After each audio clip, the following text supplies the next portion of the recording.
In 2017, Charles Leclerc lost his father. I really don't care what you think, but according to me, this has to be the best piece of commentary that has ever gone down in the history of Formula 1. And do you know, इस 1 minute की commentary में 3 अलग कहानियां हैं जो culminate होकर इस historic event को और भी बड़ा बनाती है. Since it's Charles Leclerc's birthday today, let's decode this epic piece of commentary and let's see what those 3 epic stories are. Without the intervention of late Jules Bianchi, his career was finished. Jules Bianchi was godfather to Charles Leclerc, and Bianchi was the mentor to Charles Leclerc. But Bianchi was a part of Ferrari's driver academy, and he always told the academy to keep an eye on Charles Leclerc because he knew Charles is going to be a talent of tomorrow, and that is exactly what happened.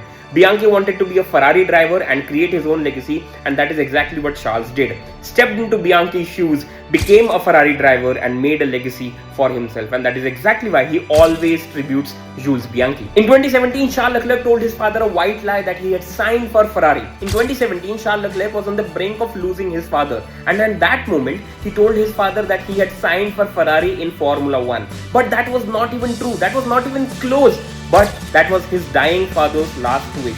And after his father passing away, Charles Leclerc worked hard as ever to get that Formula 1 Ferrari contract, and that is how he fulfilled his dying father's wish. The grandstands he saw built rise for him today. Charles Leclerc is not just a hero for Jules Bianchi, he is not just a hero for his father, but he is also a hero for the entire nation of Monaco, who holds the Monaco Grand Prix. But पिछले 90 साल में Monaco का कोई भी driver इस race को नहीं जीत पाया है until 2024 when Charles Leclerc fulfills the expectation of Jules Bianchi, his father, and the entire nation by winning a race in the Principality, his own home race, the Monaco Grand Prix. Honestly, huge respect to Alex Jakes, who could produce such type of commentary impromptu at the 2024 Monaco Grand Prix. And these were the 3 stories that culminate and make this historic event even more meaningful.